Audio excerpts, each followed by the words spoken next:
intemperismo que ocupa lá o sertão. Por quê? Porque lá no semiárido nordestino, lá no interior do Nordeste, chove pouco. Se chove pouco, qual é o intemperismo que falta lá no semiárido nordestino? O intemperismo químico, é o intemperismo que falta lá no semiárido. E o intemperismo que vai atuar com maior intensidade lá é o intemperismo físico, por conta do calor e da ação dos ventos.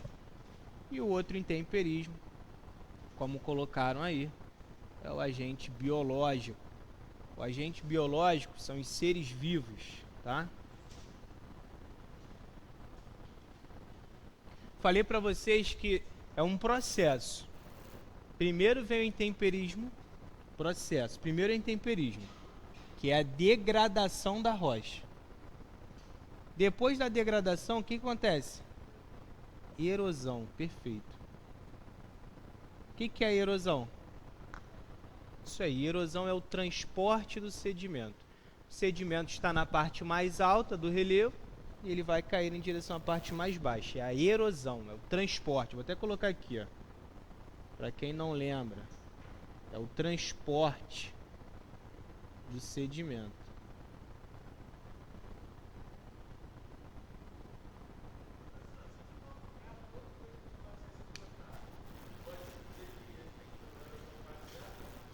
Você pode falar que a sedimentação é superior à erosão. Todo local tem erosão, todo local tem transporte de sedimento. Você pode estar na parte mais plana, na área de bacia sedimentar, mesmo assim, pela ação do vento, pela ação da água dos rios, você tem sedimento saindo de um ponto e indo para o outro. Você tem transporte. Só que em área de bacia sedimentar, em uma área mais plana, predomina a sedimentação. Por que você tem que considerar esse termo de predomínio? Porque você tem maior sedimentação do que erosão, porque tem erosão, só que em baixa escala. A erosão, esse transporte, ele é maior em área de montanha, em área de planalto, em área de depressão, que aí o transporte é com maior intensidade. Mas em área de bacia sedimentar, em área plana, também tem erosão, beleza? Só que em uma escala menor. Predomina o acúmulo do que a perda, beleza? Foi? Então, intemperismo em primeiro lugar, erosão em segundo. Primeiro você tem a quebra da rocha, depois você tem o transporte dos sedimentos da areia, do ponto mais alto para o ponto mais baixo. E em terceiro é o quê? Terceiro é a sedimentação. Perfeito. É o acúmulo de sedimento. Beleza? Agora olhando para a imagem lá. De acordo com as figuras, a intensidade de intemperismo de grau muito fraco... Aí, olha só. Posso vir para cá, não posso? Quando você for pegar questões de geografia na prova, tanto do Enem quanto da UERJ, eles cobrarem mapa, você tem que olhar muito bem isso daqui, ó. A legenda do mapa. Tá? Legenda.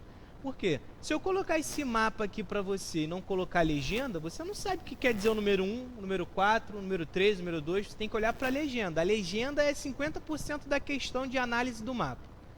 E ele está falando que na parte branca aqui, ó, você tem intemperismo muito fraco. Aonde está branco lá no mapa é o intemperismo muito fraco. Tá? É porque aqui... tá em preto e branco, isso é uma questão do Enem, beleza? Só que lá no Enem ficaria mais fácil para você visualizar, porque esse quadradinho aqui, por mais que esses três sejam cinzas, você tem um que é pontilhado, você tem um que tem mais linhas aqui e tudo mais, tá? Mas o branco indica que o intemperismo é muito fraco. E lá no mapa, a parte em branco fica lá no interior nordestino, que é justamente onde você tem o clima semiárido. Por isso que a resposta dessa questão D de delta. Pode passar pra gente, por favor?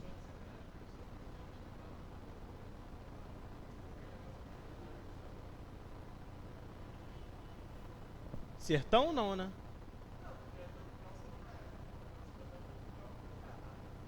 Não, olha só. Se ele botar só tropical, como ele fez aqui na letra A, botar só tropical, não especificar tropical semiárido, tropical de altitude, tropical litorâneo, só colocou tropical. Quando falar só tropical, você vai lembrar do centro-oeste do Brasil. Beleza? Esse Isso aí, perfeito. Esse tropical aqui, que você não especificou nada, é o tropical continental, que pode cair na tua prova como tropical semiúmido, tropical do Brasil central, fica mais ali no centro-oeste. É o clima que melhor representa o território brasileiro, tá? Então, sempre que a questão não especificar nada, colocar só tropical, você vai lembrar do tropical semiúmido que fica ali no centro-oeste do Brasil. Beleza? Tranquilo? Agora, se ele especificar, aí você já sabe. Ele pode colocar tropical semiárido, tropical litorâneo, por aí vai. Isso aí. O tropical semiúmido a gente vem falando muito atualmente por conta das queimadas que ocorrem ali no centro-oeste, né, no Pantanal, no Cerrado, na Amazônia.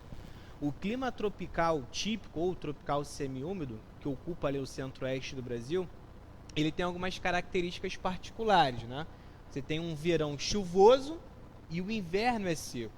O que acontece é que o inverno ocorre aqui no Brasil a partir da segunda metade do ano, que é o momento basicamente que a gente está vivendo agora, segunda metade do ano, chegando próximo do verão já. Mas quando chega a segunda metade do ano, no meio do ano para o final, o ambiente começa a ficar mais seco no clima tropical semiúmido. E é justamente nesse momento de ambiente seco que parte da vegetação pega fogo naturalmente, pega fogo sozinha. Só que o que vem acontecendo aqui no Brasil, já está sendo comprovado, é que parte dessas queimadas são provocadas por ações humanas, ações antrópicas, tá? Por mais que a vegetação pegue fogo sozinha no clima tropical típico, no tropical semiúmido, porque o ambiente fica muito seco, você ainda tem o ser humano provocando queimadas para limpar a área de pasto, ampliar a área de produção agrícola. Belezinha? Falando ainda sobre o clima semiárido, que é o clima lá do interior nordestino. No clima semiárido, você tem chuvas concentradas ou chuvas bem distribuídas? Se a prova colocar esse termo, a chuva é concentrada ou a chuva é bem distribuída no clima semiárido? Chuvas concentradas. O que são as chuvas concentradas? São as chuvas que ocorrem em pequenos períodos do ano, elas se concentram em alguns meses do ano, e no restante do ano você tem ambientes muito secos, períodos muito secos. Então lá no clima semiárido a chuva é concentrada. Geralmente as chuvas ocorrem até março, tá? De janeiro a março. Depois de março o ambiente fica muito seco, então ela fica concentrada. Agora, mas em um lugar onde o clima é bem distribuído, então? Qual é o clima que tem chuvas bem distribuídas? Dois, basicamente. Você tem o clima equatorial. O clima equatorial é o clima da Amazônia, tá? E lá na Amazônia, lá na região norte do Brasil, chove regularmente o ano inteiro. Então as chuvas são bem distribuídas ao longo do ano, ela não fica concentrada. E o clima subtropical também. O clima subtropical é o clima que está abaixo do Trópico de Capricórnio. Abaixo. Tropical, abaixo do trópico. Aqui também chove o ano inteiro, porque ali você tem a ação de duas massas de ar que provocam chuvas. Você tem a MPA, massa polar atlântica, que é uma massa de ar fria, e a massa tropical atlântica, a MTA, que é uma massa de ar quente. O encontro da MPA com a MTA provoca chuva frontal. Como elas atuam ao longo de todo o ano, a principal chuva lá é chuva frontal. A prova da UERJ, uma vez, ela já cobrou sobre isso, mas foi na parte da geografia específica. Para quem vai fazer específica em geografia, uma vez eles cobraram isso. A atuação da chuva na região sul do Brasil, por que ela se forma? Você tinha que descrever muito bem. Para vocês, ninguém que vai fazer específica de geografia, mas eles podem cobrar uma questão sobre isso. Aqui é. Por que o quê? Acontece que a água ela demora mais a aquecer do que a superfície, certo? Depois que ela fica aquecida, ela vai permanecer com aquela temperatura por um período maior de tempo, mas ela demora para aquecer. A massa ela é muito grande. Quando você está no inverno, a água do mar ela está mais quente do que no verão. No verão a água está fria. Agora, quando você vai no mar durante o inverno, a água está mais quente.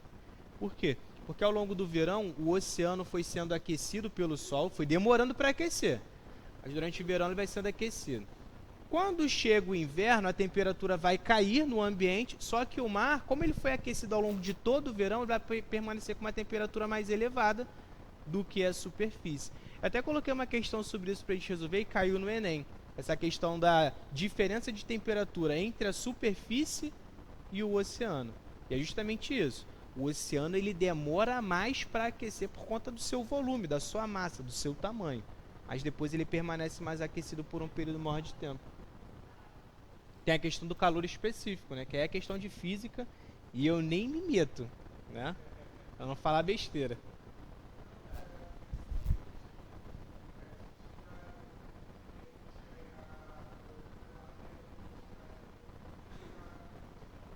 Isso. Quando você está meio-dia na praia, se você pisar descalço na areia, está muito quente, né?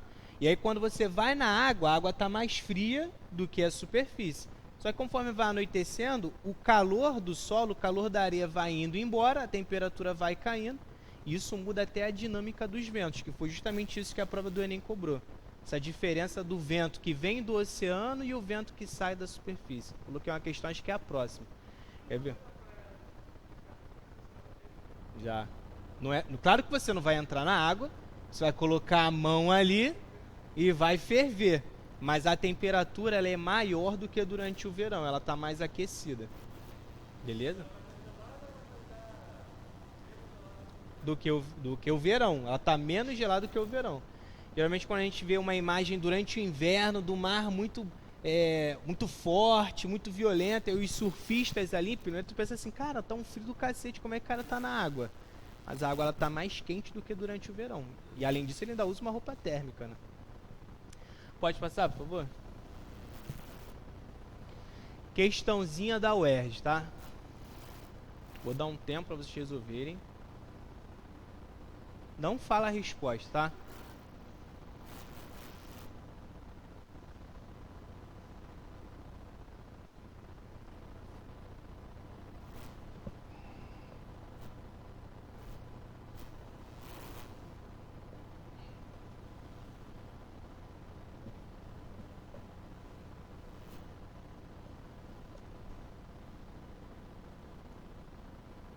Acho que daí vai ficar ruim, não vai?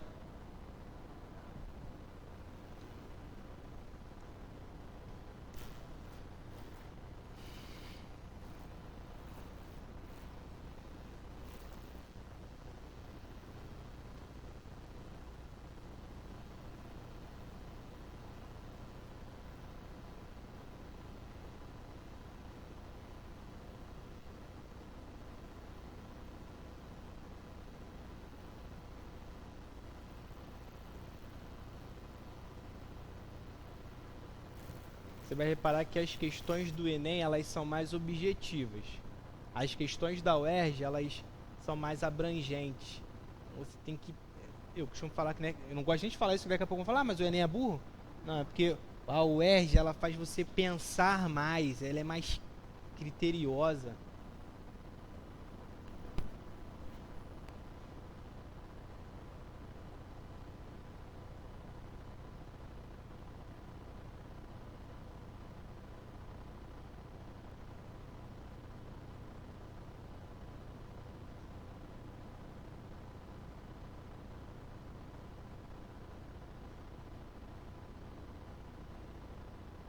Todo mundo fez?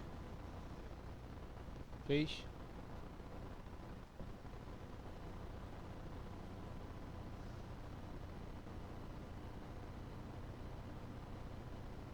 Eu vou botar a resposta, não vou nem perguntar, vou botar a resposta. Aí você vê se você acertou ou se você errou. Beleza? Fez? Pode pular pra gente? Beleza? Tranquilo? Olha só, vou explicar para quem errou. Ó. A comparação, primeiro vamos olhar o gráfico. Ó. O gráfico aqui é sobre a União Europeia, beleza? Extensão da rede de transporte em milhares de quilômetros. Só que ele está te dando duas datas aqui. Essa primeira coluna é de 1970, tá? E essa segunda coluna aqui é de 2004. Se você reparar de 1970, que é essa primeira coluna, para 2004, existe um meio de transporte aqui que sofreu significativa alteração. Mudou bastante de 1970 para 2004. Nós temos o meio hidroviário, rodoviário e ferroviário. Desses três, que acabou sofrendo um grande aumento, tá? Significativo aumento, malha rodoviária. A malha rodoviária é essa área preta aqui, tá?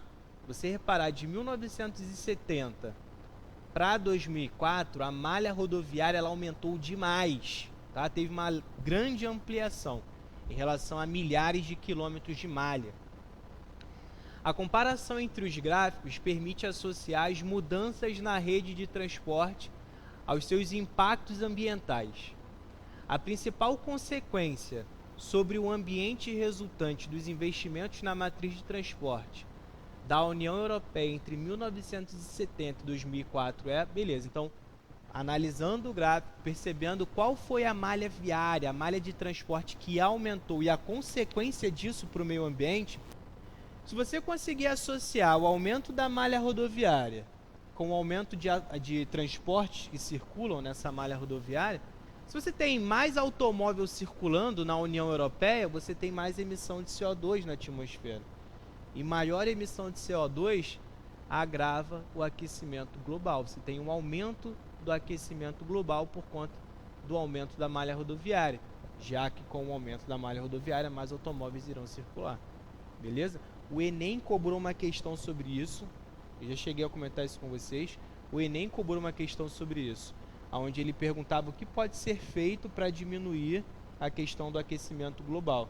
E a resposta era o aumento do uso de transportes coletivos. Eu até mencionei isso com vocês.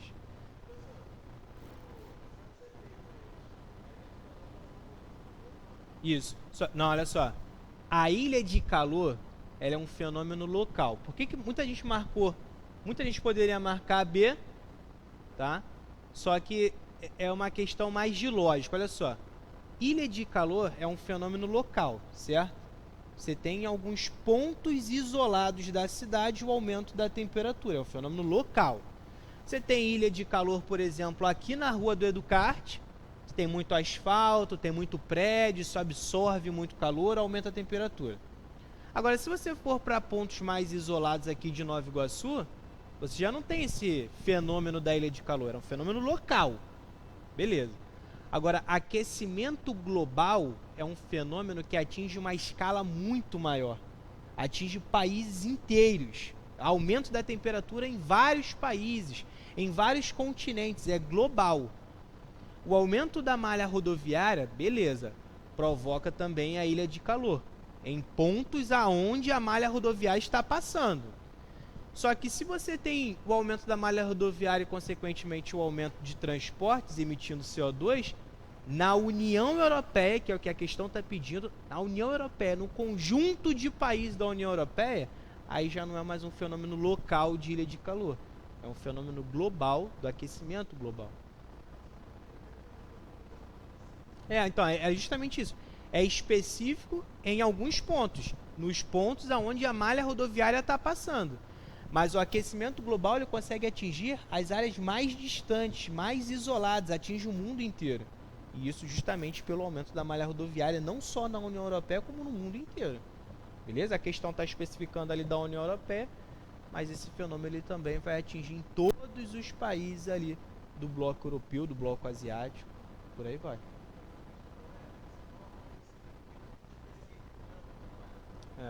Ou então, eles costumam fazer o seguinte, de acordo com a imagem, de acordo com o gráfico, aí tu vai botar uma questão aqui sobre aquecimento global. Beleza. Você pode saber muito sobre aquecimento global, você pode fazer várias suposições. Só que aí no finalzinho da questão ele bota assim, ó, de acordo com a imagem. Então tá bem específico na imagem. Você tem que achar a resposta na imagem, não pode supor em nada. É igual o Enem também faz isso. Uma vez tem uma menina aqui que ela cismou com isso. Ah, mas a questão do sertão, tem uma questão do Enem que era sobre migração. Aí o cara que saía do sertão, migrando para várias regiões do país. Aí ela, mas no sertão tem seca. Beleza, no sertão tem seca. Ah, mas no sertão é difícil a agricultura. Correto, mas a questão do Enem falava, de acordo com o texto Aí tu ia lá no texto, o texto não estava falando nada de seca, o texto não estava falando de problemas sociais, só estava falando que o cara era uma canção de Gonzaguinha, que ele vai passando por algumas regiões, deixando lembranças, saudades. Não está falando da seca. Então tem questão que ele vai fazer isso, de acordo com a imagem, de acordo com o gráfico e por aí vai. Beleza? Pode passar? Por favor. Isso aí acabou que eu já dei a resposta praticamente. Do Enem essa daí.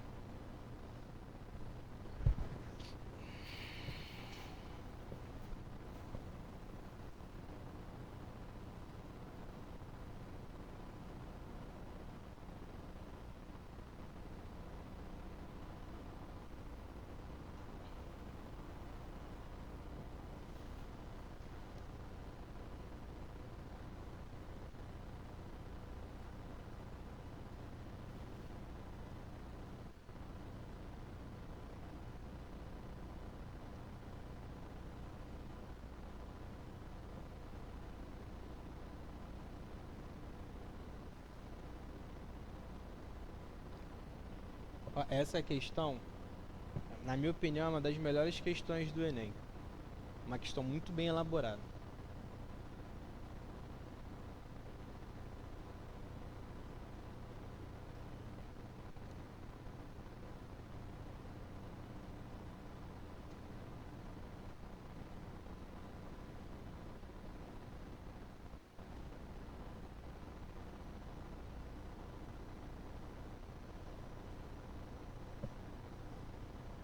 Todo mundo fez? Pode passar, por favor? Resposta certa. Bravo, olha só. Você tem duas imagens ali, tá? Duas figuras. Na figura número 1, tá dizendo que é a formação da brisa marinha. O que é a brisa marinha? É quando o vento vem do mar, tá? A brisa marinha, o vento, ele está vindo do mar em direção ao continente. Na figura 2, formação do terral, que é quando o vento sai do continente e vai em direção ao oceano, beleza? E o que acontece é o seguinte, o vento, já conversei, já falei sobre isso com vocês, na verdade, e inclusive caiu uma questão sobre isso ano retrasado na prova do Enem. Falei para vocês sobre a formação dos ventos. Como que se forma o vento? Alguém lembra? Como que se forma o vento? Isso é importante, ó, questão do Enem. Olha só. Já cheguei a falar com vocês sobre um vento que se chama vento alísio, ou ventos alísios. O que são os ventos alísios? Isso aí. Os ventos alísios são ventos que se deslocam dos trópicos e vão em direção à linha do Equador. Beleza? A linha do Equador é fria ou é quente? A linha do Equador é quente. Consequentemente, os trópicos apresentam menor temperatura, correto? As regiões dos trópicos polares apresentam menor temperatura, então é mais fria. Vou colocar aqui, ó. Mais fria. Eu posso falar que os ventos alísios, então, eles estão se deslocando da área fria para a área quente, correto? Isso é um vento. Ele está se deslocando da área mais fria para a área mais quente. A área quente, o ar quente, ele tem maior ou menor pressão atmosférica? Maior ou menor? Imagina o seguinte. Se você colocar uma panela no fogo para fazer o teu miojo, tá? Você vai aquecer, vai acender o fogo ali, vai aquecer a água e vai sair um vapor da água, não vai? O vapor que sai ali daquela área quente, o vapor sobe ou desce? O vapor sobe ou desce? O vapor sobe, certo? Né? O vapor sobe. Se o vapor sobe, se esse ar quente sobe, ele vai pressionar mais ou pressionar menos a superfície? Ele está subindo. Se ele está subindo, ele está pressionando mais ou menos a superfície?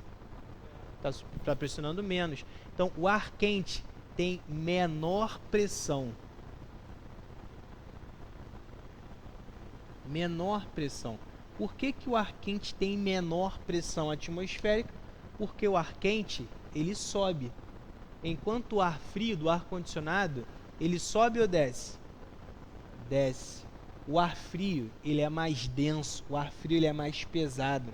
Então, ao invés dele subir, ele vai descer. É por isso que quando você liga o ar-condicionado, é recomendado você jogar o ar para cima. Você virar a paleta do ar-condicionado para cima. Porque como ele é frio, como o ar é pesado, ele é denso, ele vai, como ele está para cima, ele vai subir e depois ele vai descer, resfriando o ambiente como um todo. Se você pegar e jogar ele para o meio ou para baixo, ele vai descer diretamente, aí o chão está gelado e aqui em cima fica quente. Isso é muito comum das pessoas fazerem, vou ligar o ar-condicionado direto para mim, virado para mim, beleza. Mas aí aqui assim, o ambiente está quente. Tu não gelou o ambiente por um todo. Porque o ar frio, ele é mais pesado, ele é mais denso. Se o ar frio ele é mais denso e ele desce, ele pressiona mais a superfície ou menos? Mais. Então você pode falar que o ar frio tem maior pressão. Com isso, os ventos alísios, eles saem de uma área de maior pressão para menor pressão, porque você tem uma diferença de temperatura entre esses dois ambientes. Aqui na linha do Equador é mais quente, menor pressão. E aqui o ar frio tem maior pressão, então ele vai se deslocar sempre. O vento sempre se desloca da área mais fria para a área mais quente, sempre. Como o ar frio ele é mais denso, ele vai empurrar o ar quente e esse deslocamento do vento provoca o vento. Esse deslocamento da pressão atmosférica provoca o vento. O vento sempre se desloca da área mais fria para a área mais quente. E isso porque você tem uma diferença de temperatura entre dois ambientes. Agora voltando para a questão. Nas imagens constam informações sobre a formação de brisas em áreas litorâneas. Esse processo é resultado de por que você tem o vento vindo do oceano uma parte do dia e na outra parte do dia o vento está vindo do continente. Se você for para a praia, tá lá na praia, tá lá em Copacabana, meio-dia. Lá em Copacabana, meio-dia, a superfície, aonde você está, o chão, a areia, ela tá mais quente do que o mar. E eu falei para você que o vento sempre vem da área mais fria para a área mais quente. Se você está na areia da praia e está quente, o mar está mais frio. Meio-dia, o vento está vindo do oceano em direção ao litoral. Você está na areia da praia ali, você está sentindo o ventinho vindo do mar. Beleza? Só que conforme vai anoitecendo, a superfície ela vai resfriando, o calor vai indo embora. E o mar foi aquecido ao longo do dia inteiro. Então agora você tem uma mudança de temperatura entre esses dois ambientes. A superfície está mais fria e o mar está mais quente. À noite, o vento sai do continente e vai em direção ao mar. É por isso que quando você está na praia e vai anoitecendo, vai dando 6, 7 horas, você começa a sentir um vento um pouco mais forte e esse vento indo em direção ao mar. Está ali no quiosque da praia, maneirinho, daqui a pouco começa a bater um vento em direção ao mar. Porque agora o vento está vindo do continente. E isso acontece pela diferença de temperatura entre os dois pontos. Aí aqui, ó, na figura 1, está falando da formação da brisa marinha. O vento, ele está vindo do mar em direção ao continente. Aqui no continente, de dia, a terra ela está quente. Como ela está quente, baixa pressão. E aqui no mar, como está mais frio ao longo do dia, você tem maior pressão e o vento está saindo de alta para baixo. Agora a formação do terral, isso aqui já é à noite. À noite a terra fica mais fria do que o mar. Como está mais frio, tem maior pressão.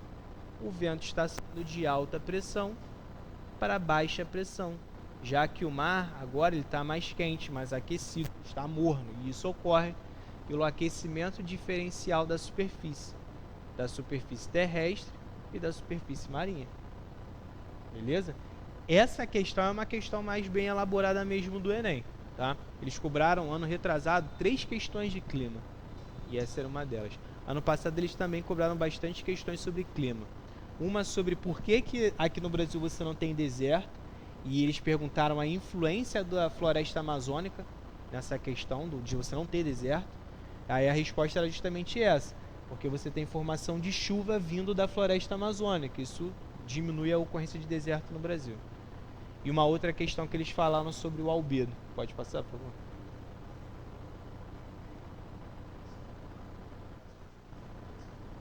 Formação da superfície do mar. A superfície do mar ela é irregular, certo? Você, durante o dia, tem formação de onda mais forte do que à noite.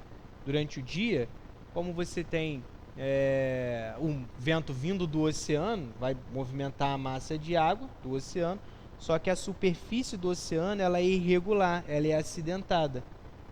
A onda ela se forma por 2 motivos, o vento e a superfície. Se ao longo do dia o vento está vindo do oceano, a onda é mais forte durante o dia.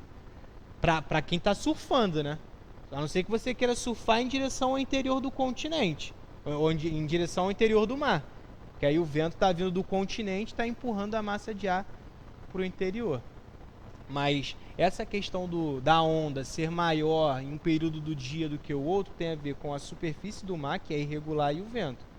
Durante o dia, a onda é mais forte vindo do mar em direção ao continente. E durante a noite, você diminui um pouco essa formação de onda, porque agora o vento está vindo do continente em direção ao mar. Está empurrando ela no sentido contrário. Tem onda?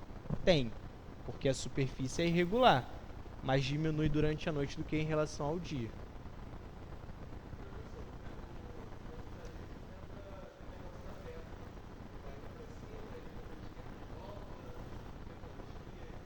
É movimento de convergência.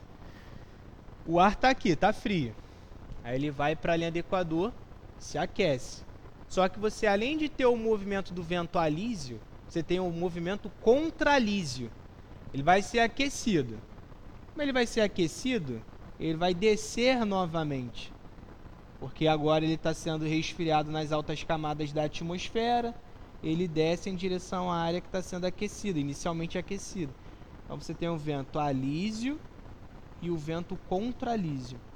A gente fala, por exemplo, que a MEC, a massa equatorial continental, que vem da floresta amazônica, ela consegue chegar até a região sul do Brasil por conta desse movimento do vento contralísio.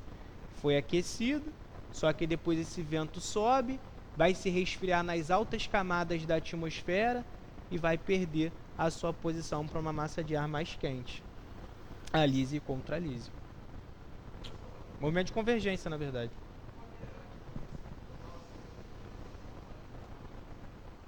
Pode afetar o quê?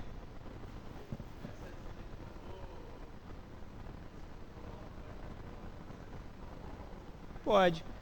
Na verdade, se eu falo para você que a temperatura da Terra está aumentando por conta do aquecimento global, isso vai interferir na altitude do oceano, isso vai interferir na formação dos ventos, em climas de determinados lugares do Brasil e do planeta. O aquecimento global vai mudar a dinâmica climática do mundo inteiro, inclusive dos ventos alísios.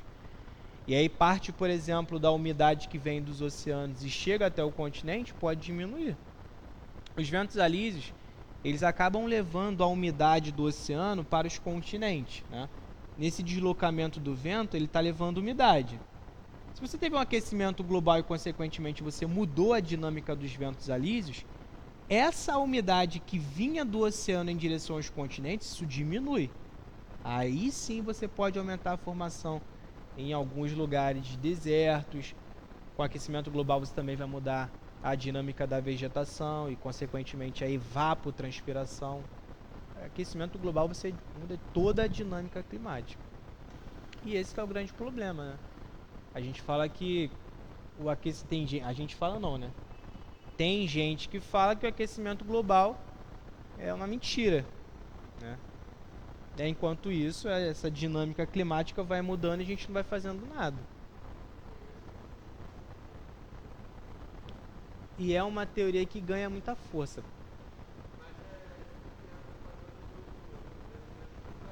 É. Antigamente, o desodorante ele tinha um gás chamado gás CFC, né, que é para dar uma pressão maior, e esse gás CFC ele se acumula na atmosfera, aumentando o aquecimento global. Ele retém muito calor. Aí, com esse discurso do aquecimento global, algumas empresas mudaram parte do seu produto. E aí, com essa justificativa de que, não, eu estou diminuindo os sintomas do aquecimento global, eles passaram a vender mais como um produto mais ecológico. Então, existem algumas teorias que dizem que não existe o aquecimento global. Na verdade, isso é uma criação para você poder vender mais mercadorias verdes, mercadorias ecológicas, né? Acreditava o quê? Tinha propagandas, por exemplo, da Marlboro. Cara, o cigarro é um produto que quando ele começou a ser vendido em larga escala, você tinha propagandas, porra, maravilhosas para vender o cigarro. Lembro quando eu era criança, ainda passava comercial da Marlboro, porra, com um cowboy em cima do cavalo e ele passava fumando um cigarro e aquilo ali aumentava a masculinidade dele, o cara fumando um cigarro. Então tinha propaganda. Fórmula 1, por exemplo, tinha estampado comercial no carro de Fórmula 1, Marlboro, por exemplo, Hollywood.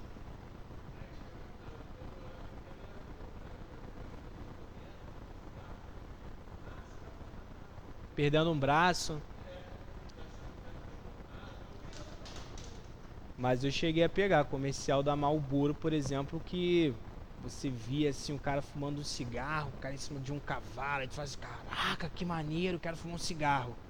Incentivava, né?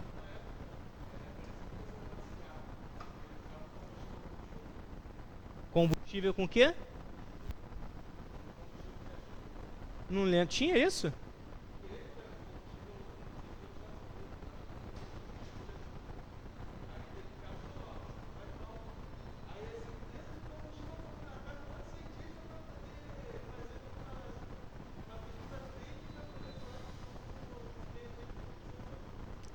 Teve uma entrevista no Jô Soares de um professor de geografia, conceituado até, professor da USP. E aí eu lembro que eu tava vendo essa entrevista no dia e depois ficou muito famosinho esse cara. Porque lá no Jô, ele disse justamente que não existia o aquecimento global. E ele, como um professor universitário da USP, ele passava uma credibilidade. E aí ele justamente falava que não existia o aquecimento global, que tudo era balela, isso era uma mentira. Só que depois foram pesquisar e esse cara ele estava recebendo incentivos, né? Incentivos de algumas empresas privadas para justamente falar que não existe, aí essas empresas continuarem vendendo seus produtos que emitem.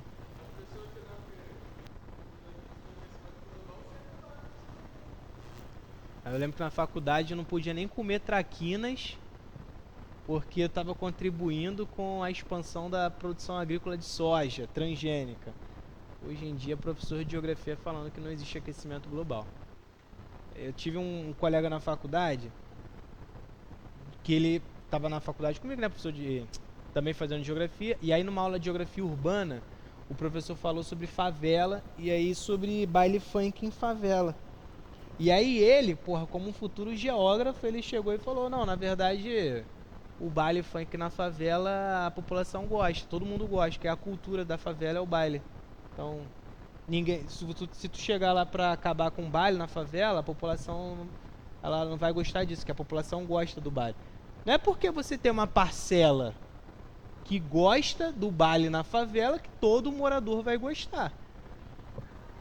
Aí tu chega lá pro cara que mora do lado do baile e o cara precisa trabalhar no dia seguinte, pergunta pra ele se ele gosta. Um som alto no teu ouvido até 6 horas da manhã, a porrada estancando no final do baile, se ele gosta disso na hora de trabalhar. Porra, aí é lado A, lado B, né? Trocação. Pode passar? Questãozinha da UERJ, tá?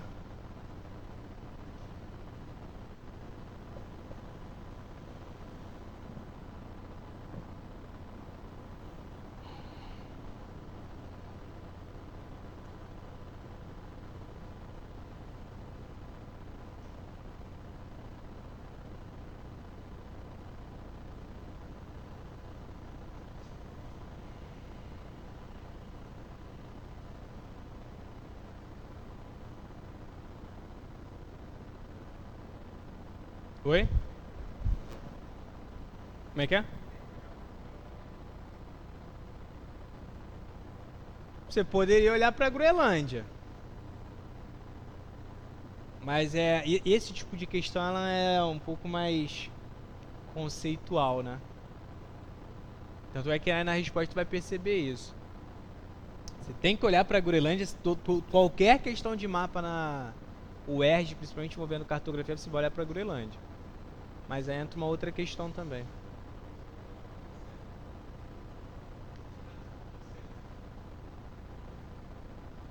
É isso aí. A ideia é por... Então, a ideia é por aí mesmo. Lá no primeiro mapa, no centro da projeção, no centro do mapa, você tem o continente africano, certo? Primeiro mapa aqui, ó. No centro do mapa da projeção, você tem o continente africano. Beleza. Aqui nesse segundo mapa, já tem boa parte do Pacífico, você tem os Estados Unidos mais centralizado, beleza. Muda em relação ao primeiro, mas muda a localização apenas do mapa, a posição do mapa. Beleza? E aqui você já tem a Oceania, mais no centro da projeção. Você só tem a mudança da localização em relação ao centro da projeção, só isso. Os mapas são representações da realidade confeccionadas com base tanto em fundamentos técnicos quanto nos objetivos para os quais se destinam. Beleza, então para elaborar um mapa você tem tanto as questões técnicas de projeção como também o seu ponto de vista, a sua maneira de ver o mapa. As diferenças observadas nas 3 representações da superfície terrestre são explicadas pelo seguinte fator. Resposta certa, pode colocar pra gente? Diversidade de perspectivas geopolíticas. Você vai colocar no centro da projeção o mapa que mais se identifica com você, ou dependendo da finalidade que você vai ter com esse mapa. É uma questão geopolítica, de representatividade. Não existe, foi aquilo que eu falei para vocês na aula passada, não existe uma projeção perfeita. Não existe um padrão que é perfeito e o outro é incorreto. Isso vai depender muito do seu ponto de vista, da sua perspectiva. Por isso que é a resposta certa. Delta, diversidade, perspectiva geopolítica. Diversidade de perspectivas que você tem de elaboração de um mapa, de observar um mapa. No primeiro mapa você tem no centro da projeção a África, no segundo vai mudar, no terceiro também. Tudo isso depende do seu ponto de vista, da finalidade para o mapa.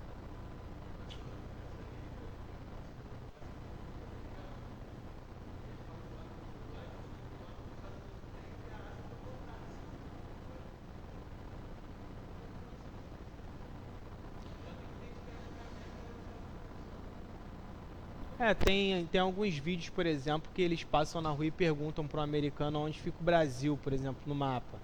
Aí eles acham que o Brasil é o continente africano e a África que fica aqui na América do Sul, por conta da similaridade do território brasileiro com o continente africano. Então isso vai depender do ponto de vista, da perspectiva. Foi aquilo que eu falei semana passada. Lá na cartografia norte-americana, eles colocam, por exemplo, a Amazônia como um território neutro. É questão geopolítica, é uma perspectiva geopolítica. Dizer que a floresta amazônica pertence à humanidade. Você pode chegar aqui na Amazônia, como se ela não pertencesse a um território brasileiro, você pode chegar na Amazônia para fins científicos sem precisar de autorização, né, territorial para você chegar aqui. É um território neutro, assim como a Antártida. Pode passar, por favor.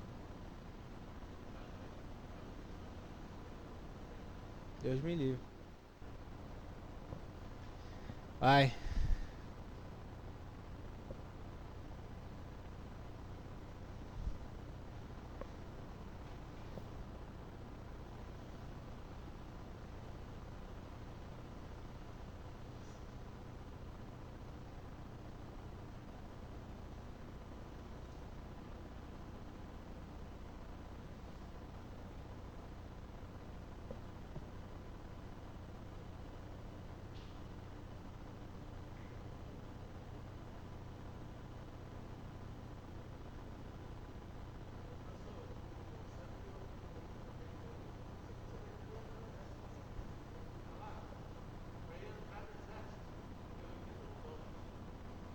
É, e tipo assim, você vai no supermercado, tem um militar lá querendo te alistar.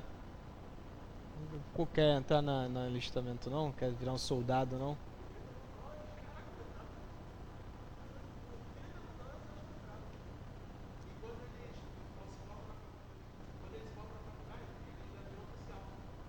É, ensino superior aumenta o cargo.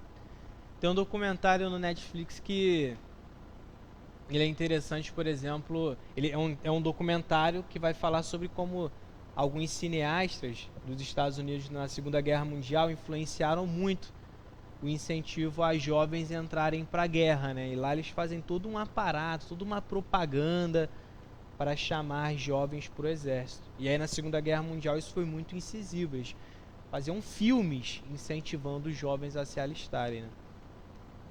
Aqui a gente até tem um pouquinho sobre isso também, mas como o Brasil não tem uma grande força militar em relação à geopolítica mundial, a gente não tem essa necessidade do incentivo, de alistamento, de criar um grande exército. Agora os Estados Unidos têm.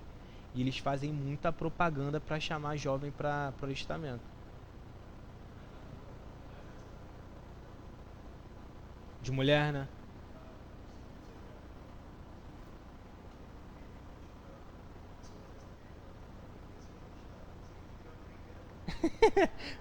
O que o Brasil tem para ensinar?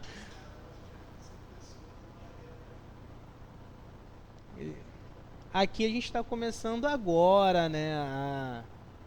Na verdade, alguns concursos militares a aceitarem mulheres, como por exemplo a ESA. A ESA que hoje é um dos maiores concursos militares do Brasil, né, para jovens e tal, que vem atraindo muitos jovens para o concurso militar.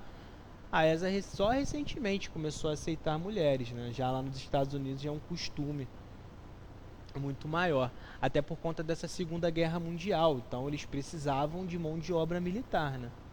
E hoje é a questão estratégica militar dos Estados Unidos.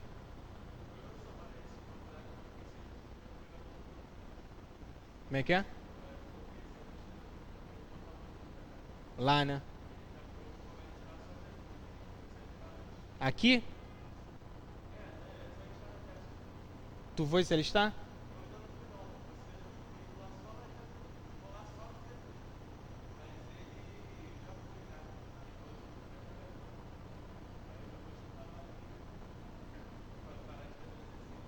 Tu não quer servir não?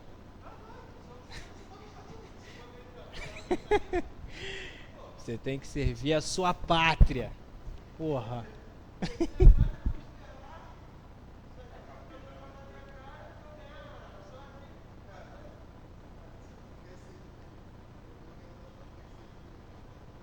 É, cara.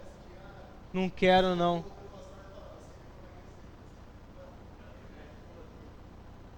É. Vai melhorar no exército.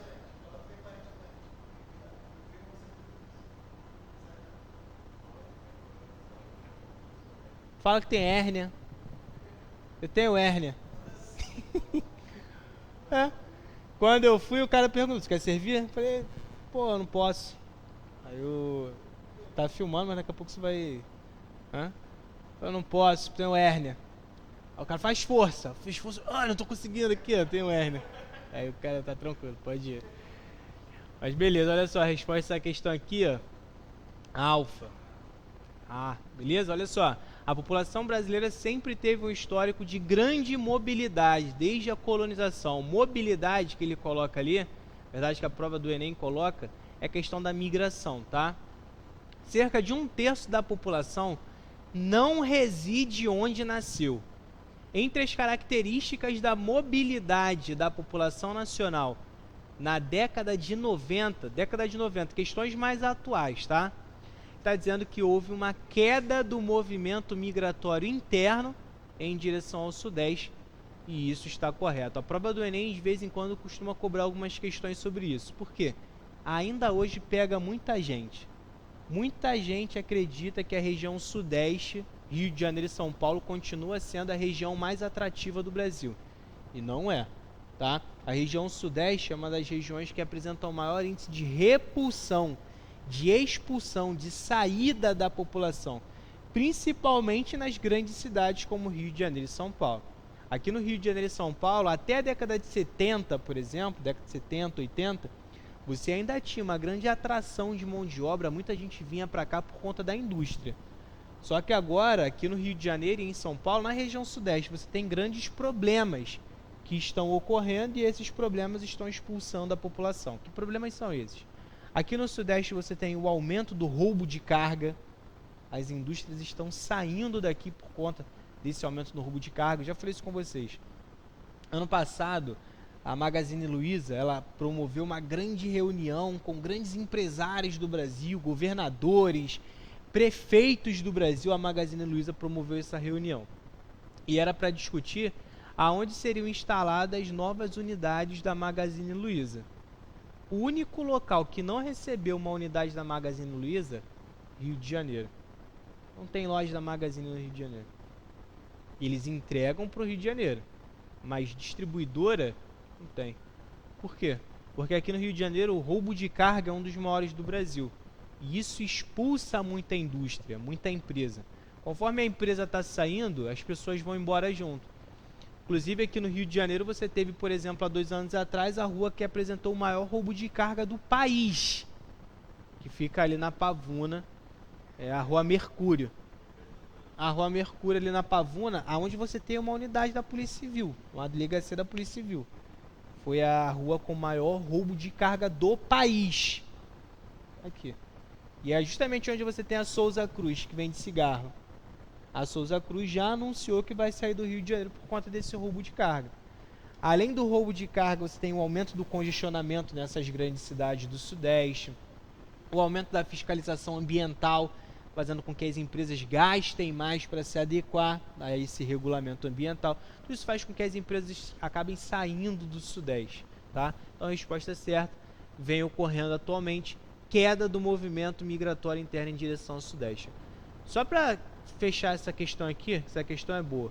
A B está falando que você tem um aumento do crescimento populacional de São Paulo. Principal região atratora. Por mais que a população de São Paulo continue aumentando, o que diminuiu foi o ritmo de crescimento. Mas ela continua aumentando. Só que São Paulo não é mais a principal região atratora do país. A principal região atratora é a região norte. Por incrível que pareça, a região norte hoje é a região mais atrativa do país. Isso por conta da expansão da produção agrícola. Beleza? Ele está dizendo que houve, na década de 90, uma redução drástica da corrente migratória em direção à Amazônia. Não houve uma redução, houve um aumento. Na dele está falando que há uma involução dos municípios de médio e pequeno porte, que tiveram suas populações atraídas pelas metrópoles. Na verdade, é o inverso. Você tem uma evolução das pequenas e médias cidades. As pequenas e médias cidades hoje crescem mais do que as grandes cidades. Tá? Ele está falando na época que há uma grande onda migratória de sulistas em direção ao Nordeste. Errado. Boa parte dos sulistas que migraram a partir da década de 70 hoje estão retornando. É a mesma coisa. Atrator e atrativo. Região atratora é região que atrai. É a mesma coisa que atrativo.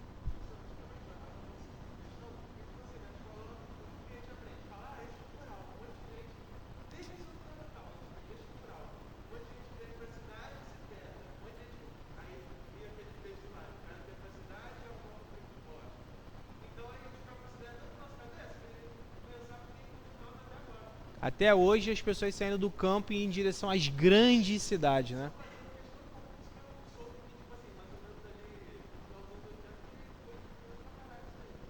Você até tem um êxodo rural, só que não mais da área rural para as grandes cidades. Você tem a saída do cara que sai do campo, porque ele já não encontra mais trabalho a partir da mecanização, mas ele não vem em direção às grandes cidades, porque já sabe que vai chegar aqui na cidade do Rio de Janeiro e não vai encontrar trabalho. Então ele vai para uma pequena e média cidade que fica perto da área rural onde ele morava, tá? Você ainda tem êxodo rural, só que não para as grandes cidades. Eu tenho uma questão, por exemplo, caiu no Enem há um tempo atrás, que eles entrevistaram um cantor sertanejo e aí montaram uma questão sobre isso, perguntando perguntando pro cantor, né? O que você acha? Era um cantor famoso, acho que é Gustavo Lima, algum cantor desse sertanejo novo aí. sertanejo universitário.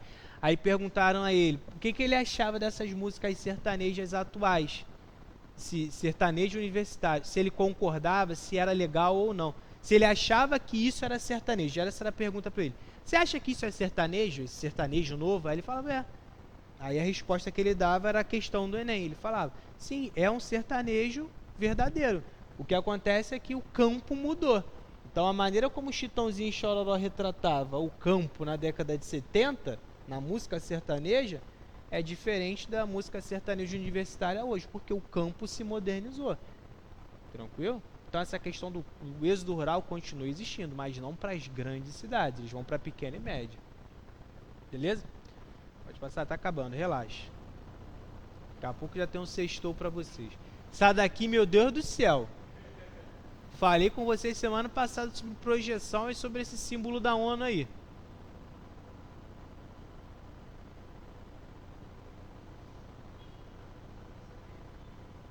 Já tá? Né?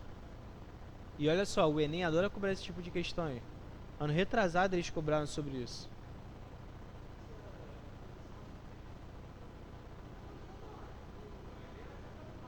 É. Aqui seria uma projeção azimutal polar, né? Nas zonas polares no centro e a distribuição dos continentes ao redor. Então esse tipo de projeção aí, a resposta certa, azimutal plana, tá? Você vai colocar o globo terrestre em uma área plana, no centro da projeção a distorção é menor, e conforme você vai se distanciando desse centro aqui, a distorção vai aumentando. Mas ele fica nessa forma circular, com os meridianos retos e o paralelo em círculos fechados. Beleza? Pode passar, por favor. Questão do Enemzinho, tem um tempinho essa questão aí, mas ela é boa. Eu vou só ler o gráfico para vocês, porque para quem está ali, por exemplo, vai ficar complicado. Esse gráfico está te mostrando o seguinte: taxa de fecundidade total em alguns países. Lembrando que fecundidade é o número de filhos por mulher, tá? É só você ligar a taxa de natalidade. Se a taxa de natalidade diminuiu, o número de crianças que nascem diminuiu, consequentemente a taxa de fecundidade também diminui. Beleza? Então, se você reparar, essa taxa de fecundidade total ela foi mudando ao longo dos anos, tá? Ele começa aqui em 1970, a taxa de fecundidade no Brasil estava lá em cima, mais de 5 filhos por mulher na década de 70. O Brasil estava passando pela explosão demográfica, correto?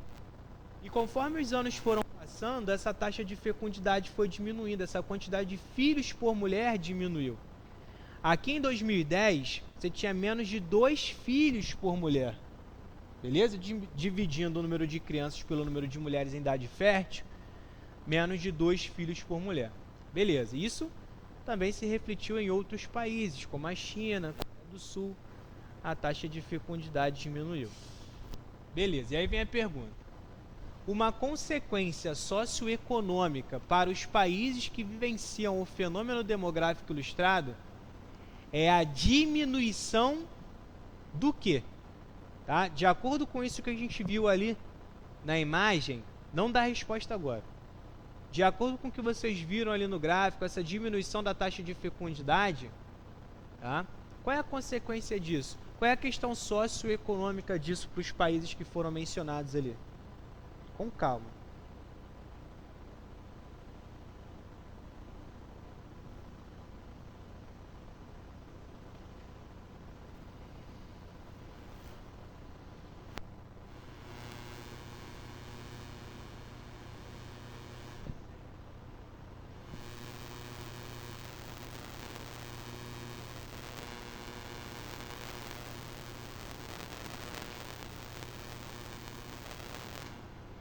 Foi? Resposta certa. Tu estava fazendo também não, né? Resposta certa, alfa, beleza? Ele está dizendo que uma consequência dessa queda de fecundidade é a diminuição da oferta de mão de obra nacional. Se tem menos filhos por mulher, se a taxa de natalidade diminuiu, consequentemente você vai ter uma queda, uma diminuição do número de trabalhadores no país ao longo desse tempo, que é um problema, tá? Inclusive, agora aqui no Brasil a gente está passando pela reforma da Previdência Social. A gente está sendo debatido, algumas pautas que precisam ser finalizadas para mudar a questão regulatória de você se aposentar ou não. E isso é muito por conta dessa diminuição da taxa de fecundidade. Porque tem menos pessoas trabalhando no país e o número de idosos vem aumentando. Então, para dificultar um pouquinho a pessoa de se aposentar, a gente vai mudar um pouquinho também a questão da previdência social. Isso fruto dessa redução aí da taxa de fecundidade. Pode passar, por favor?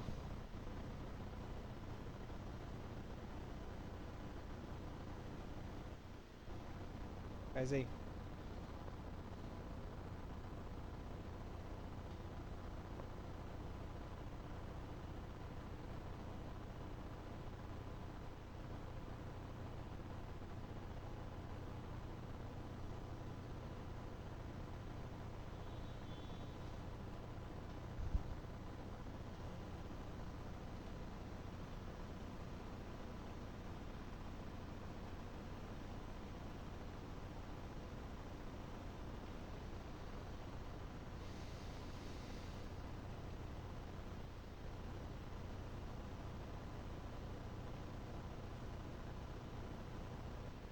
Essa é mais chata.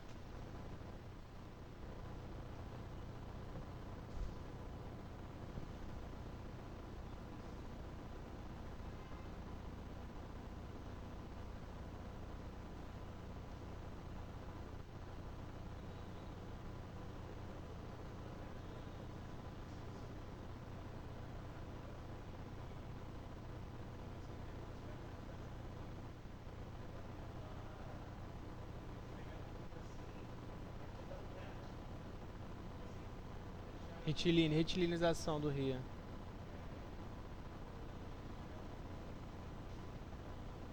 A gente faz muito isso aqui, né?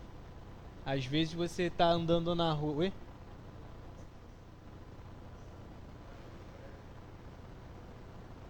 É, a gente faz muito isso aqui, tipo assim, o rio faz muita curva. Aí a gente vai dar uma canalizada no rio para ele ficar retinho, tampa ele por cima, tá passando por baixo e você não sabe, né? Isso para aumentar a mobilidade urbana, você vai deixar um rio certinho para você aumentar a área urbana, né? Expandir a área urbana com uma facilidade. Só que aí tem alguns problemas. Vai dragar o rio, vai tampar o rio ali. Se em algum lugar tiver entrando areia pelo bueiro, vai entupir o rio. Aí depois, para você limpar o rio, como é que você vai limpar se cobriram tudo? Aí vai alagar, aí alaga tudo, tu não sabe como é que conserta esse problema depois. Isso vem acontecendo muito ali em Itacuruçá agora. Alguns rios que passavam ali em Itacuruçá, a sogra tem uma casa ali. Aí ela pede para a prefeitura ir lá limpar, porque fica acumulando muita areia. Pede para a prefeitura ir lá fazer a dragagem. Aí a prefeitura limpa, tira a areia do fundo do rio, para o volume de água poder aumentar, né? E não transbordar. Só que agora eles estão querendo canalizar. Isso é um problema.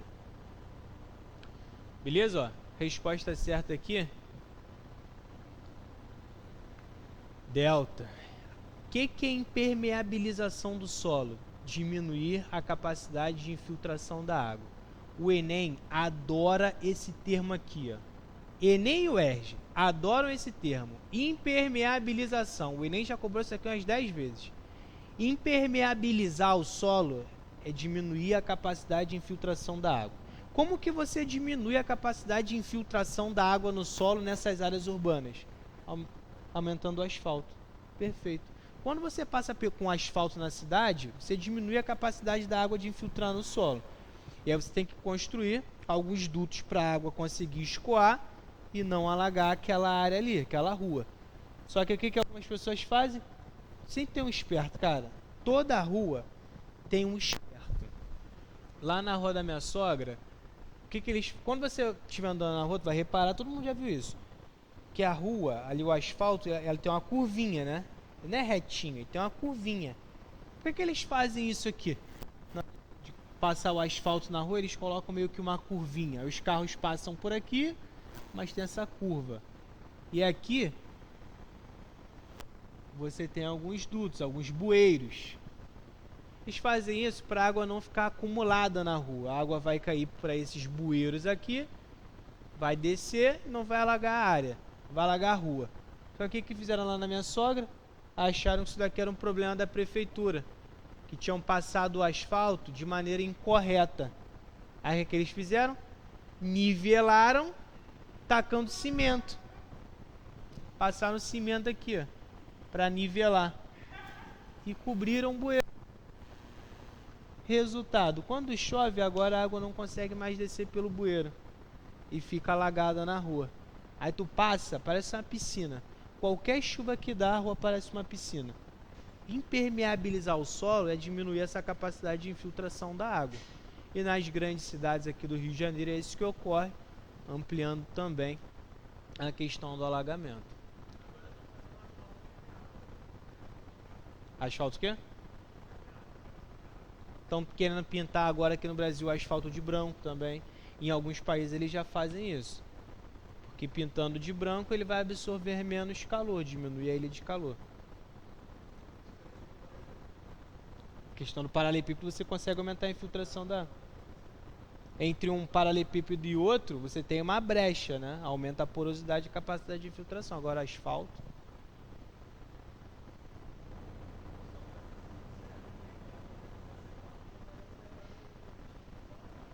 Tem.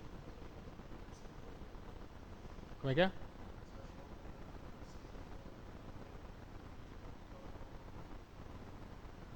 De ter reflexo, isso que ele tá falando?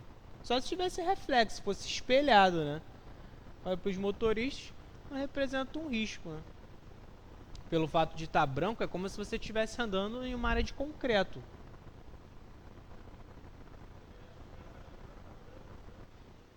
É, não vai ficar tipo neve não, fica branco. É, não vai. Tu vai no shopping, por exemplo, no estacionamento o piso é meio cinza, meio esbranquiçado, né? Não vai dificultar a tua visão. Questãozinha da UERJ, batida essa daí, tá?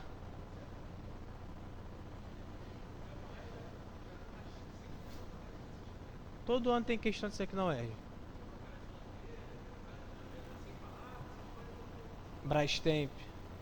Tinha uma que era de automóveis, aí falava de toyotismo, né? De automóvel. Mas olha só, a resposta aqui: Bravo, Fordismo, produção em série, tá? O modelo de desenvolvimento do capitalismo e o correspondente elemento da organização da produção industrial representados neste trabalho de Warrow estão apontados em, se você reparar, são várias latas de sopa e que se parecem, tá? É uma produção em série, você produz muito da mesma mercadoria e essas latas aqui ao longo do tempo não se alteraram muito, tá? Continuaram com a sua característica principal. Então, qual foi o modelo produtivo utilizado para a elaboração dessas latas em larga escala, para essa produção em série? Fordismo. Lembrando que o Fordismo ele foi um aperfeiçoamento do Taylorismo. Taylorismo foi a divisão de tarefas. Depois dessa divisão de tarefas, Henry Ford coloca uma esteira na fábrica dele, ampliando assim a produção em série. Belezinha? Dá para passar mais uma? Só tem mais duas questões, ó. Tá acabando, relaxa, só mais duas.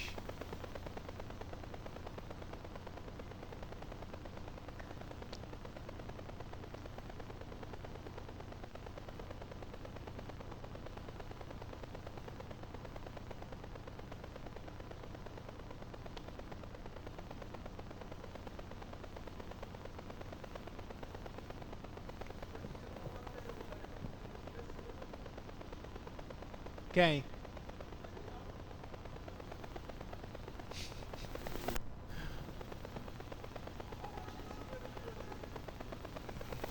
Hoje pelos índices do IBGE, teve uma redução agora, né, no segundo semestre, principalmente na indústria.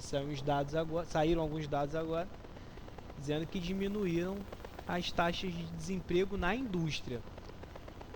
Mas, por conta da pandemia, a gente não tem uma perspectiva muito boa, não.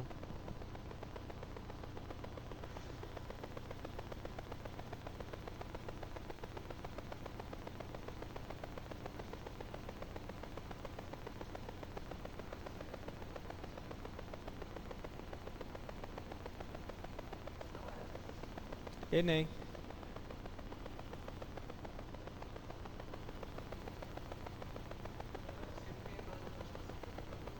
Tem.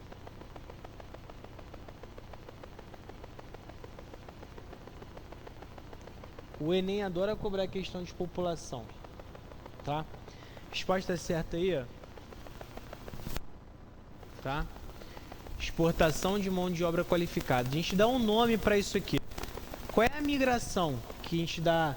Aquela migração onde o cara vai procurar emprego em outro país, ele tem uma mão de obra qualificada, ele tem um superior, e vai procurar emprego em outro país porque aqui no Brasil ele não está conseguindo um salário legal. Qual o nome que a gente dá? Não. A UERJ já cobrou isso algumas vezes. Tem um nome específico para essa saída de pessoas que apresentam mão de obra qualificada de um país para o outro. É a fuga de cérebro. Fuga de cérebro. Beleza?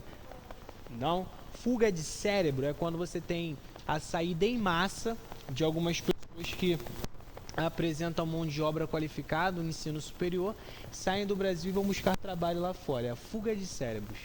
Isso aqui no Brasil ocorre principalmente a partir da década de 80. Até a década de 80, o Brasil era um país muito atrativo. Muitas pessoas vinham para cá, tá? Por incrível que pareça. Muitos europeus vinham para o Brasil em busca de trabalho. Só que a partir da década de 80, a economia brasileira ela começou a cair. A década de 80 aqui no Brasil é conhecida como a década perdida. O governo militar, a economia do Brasil estava na merda.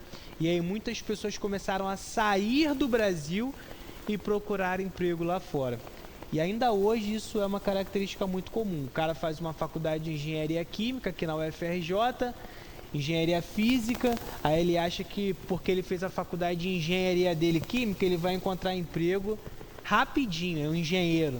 Qualquer lugar tem emprego para ele. E ele acha que o primeiro emprego que ele conseguir, ele vai ganhar 20 mil reais. Na verdade, o engenheiro vai se formar depois de 6, 7 anos para conseguir um salário de 5 mil reais. E olhe lá, depois de algum tempo de busca. Até porque a indústria está em recessão. Beleza? E aí o que, que ele faz? Já que ele não consegue um emprego digno para ele aqui no Brasil, ele sai. Ele vai trabalhar de Uber, durante um momento para juntar dinheiro e comprar a passagem dele para a Europa.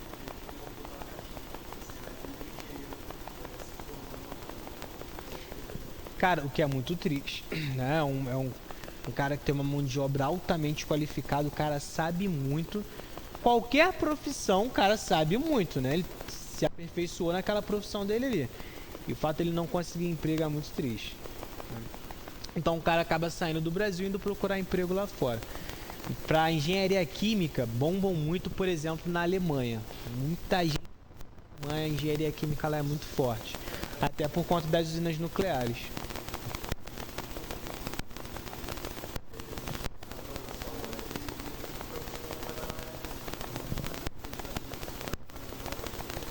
Cara, eu falo isso pra todo mundo. Se surgir um emprego, sei lá, em Portugal de garçom, eu saio do Brasil sem pensar duas vezes. Vendo tudo que eu tenho aqui, vou pra lá entregar café. Sem pensar duas vezes. Beleza? Ah, você quer? Quero. Foda-se, vambora.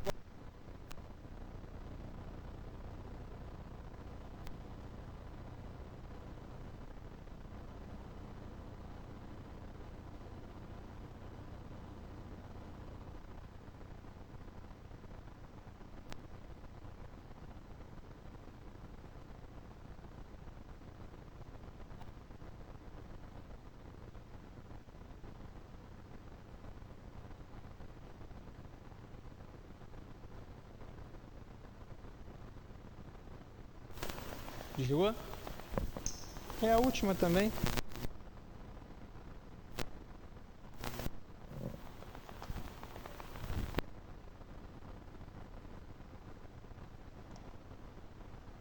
Valeu.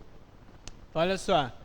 Ranking de eficiência das bacias hidrográficas e, consequentemente, as suas usinas. Compare a energia e o alagamento das 10 maiores usinas do Brasil. Não coloquei as 10, obviamente, é uma questão do Enem do ano retrasado. E ele vai dizer, vai te mostrar aqui algumas usinas hidrelétricas,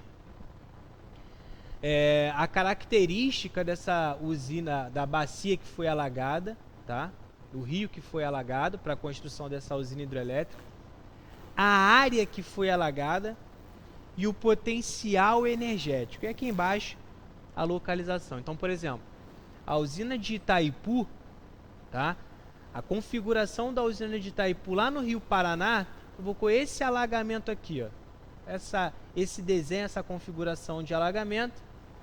A área alagada é uma área relativamente alta e o potencial o maior aqui do Brasil, tá?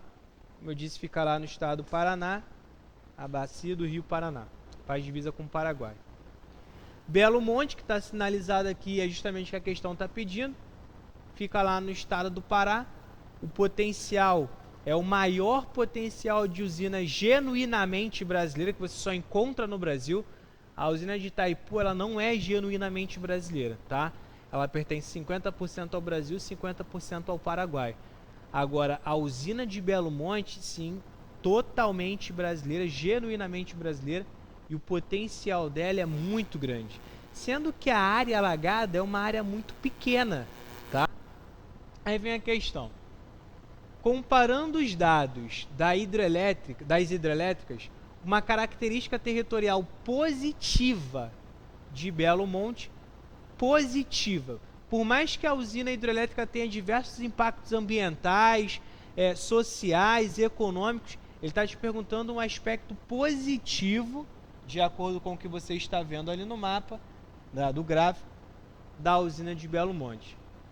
Resposta certa, alfa. Reduzido espaço relativamente inundado, tá? Semana que vem a gente dá continuidade à matéria de cartografia. Eu vou fechar a questão de meio de circulação, ficou faltando um pouquinho. E a gente trabalha mais exercícios. Valeu, beijos, abraços. Tamo junto.